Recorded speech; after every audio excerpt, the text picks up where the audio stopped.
এই যে এখানে 15.25 আছে না, এই 15.25 এ দুইটা সার্কেল আঁকবা।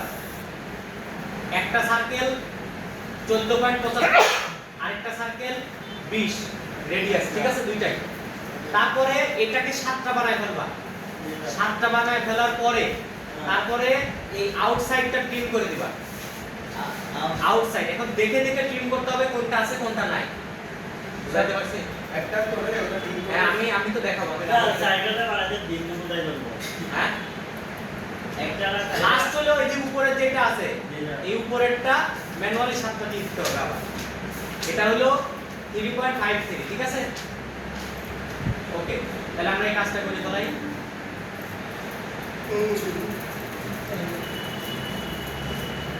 মিড পয়েন্ট এটা হবে হলো 90, ঠিক আছে?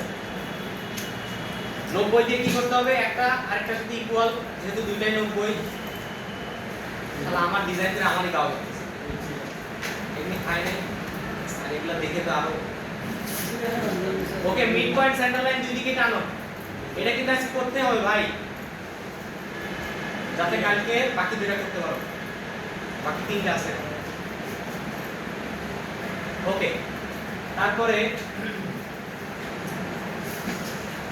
বলছি যে 15.25 দূরত্বে দুইটা সার্কেল টানতে হবে।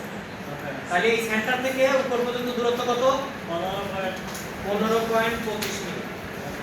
এবং ছোটটা এটা হলো 14.75 ইনটু 2, মানে রেডিয়াসের বদলে ডায়ামিটার।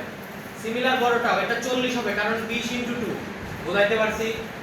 ঠিক এই দুইটা দেখো রেডিয়াসে দাও, আমি ছবিটা একটু দেখাই।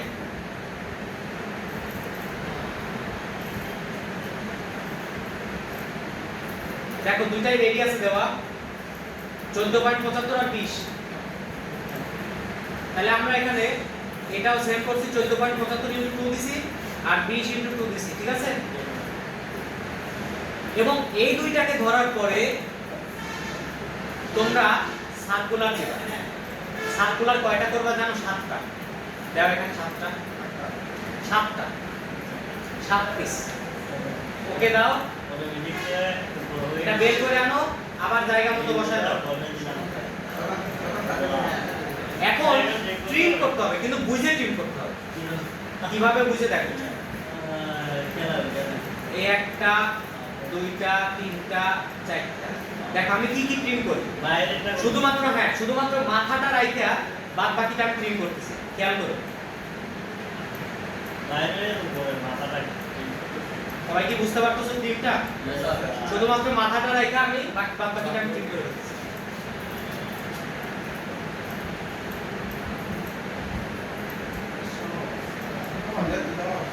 খুব সহজ কিন্তু কঠিন না। মাথাটা রাইখা আমি ট্রিম করতেছি।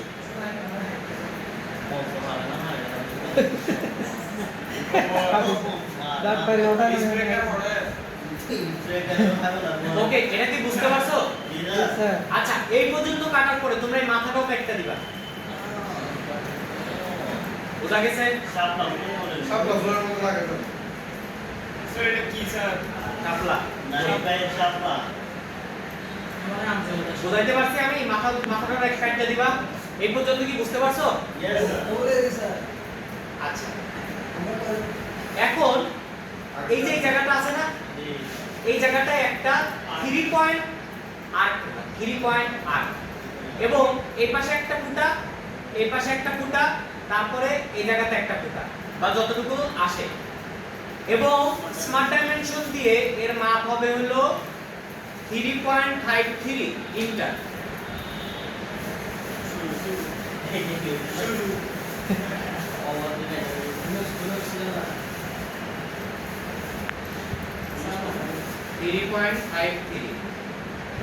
কি হলো? তাহলে দেখো কেবলই টানছি, কোনো সমস্যা নাই। আচ্ছা, এই জায়গাতে টানি, দুই জায়গার এক জায়গায় টানলে না। প্রবলেমটা হলো এখানে একটা পয়েন্ট দিবা, এখানে একটা পয়েন্ট দিবা। আরেকটা কাজ করতে পারো, সেটা হলো একটা সেন্টার লাইন টানতে পারো, তাহলে সুবিধা হবে বেশি। এই সেন্টার লাইন টানছো, টানার পরে এখন এই পাশে একটা পয়েন্ট, এই পাশে একটা পয়েন্ট, আর এই জায়গাতে একটা পয়েন্ট, ঠিক আছে? এটার সাথে এটাকে লাইনকে দিবা কোইন্সিডেন্ট। দিছো? এবং যে অ্যাশ কালার যে মাপ আছে তোমরা অ্যাশ কালারের মাপই দিবা, ঠিক আছে? বোঝা গেছে? বুঝাইতে পারছি কি? বুঝাইতে পারছি? বুঝাইতে পারি নাই? বুঝছি না আমি। দেখো আবার বলি, এই জায়গাতে একটা লাইন টানবা, যে কোনোটা, তুমি এইটাতে লাইন টানতে পারো। দেখি এটা একটু সরাই দিই, আমি এটারে কাটটা দিই। হ্যাঁ, আমাদের একটু ছোট না। কি করতে বলছি যে আমরা বলছি এখানে একটা সেন্টার লাইন টানতে, টানছি সেন্টার লাইন। জি তারপরে এখান থেকে 3 পয়েন্ট, আর এই মাথায় একটা পয়েন্ট, এই মাথায় একটা পয়েন্ট, আর এই জায়গাতে একটা পয়েন্ট টানছি, যে কোনো জায়গায় বাইরের দিকে একটা টানছি। তিনটা পয়েন্টে কিন্তু বৃত্ত টানতে হয়, একটা হলো প্রথম, দ্বিতীয়, আর এই ডায়ামিটারের উপর একটা, তিনটা। ওকে, দেন এই পয়েন্টকে কন্ট্রোল ধরে লাইনের সাথে করবা কোইন্সিডেন্ট। করছো? ফুলি ডিফাইন্ড হয়েছে? আরেকটা কাজ করতে হবে, সেটা হলো এই একটাকে এখানে 53 দিয়ে ওকে দিয়ে দেবা। অ্যাশ কালারে মাপ আসুক, কোনো সমস্যা নাই। বুঝাইতে পারছি? বুঝতে পারছি না। এখন এইটাকে আমরা সার্কুলার করে সারতে হবে। সাতটা ওকে করলাম। তারপর যে কোনো একটা পয়েন্টকে বাইর করে আবার কি করতে হবে, জায়গা মতো বসাতে হবে। এই হলো কাজ। সিম্পল। এইটা একটা কাজ হলো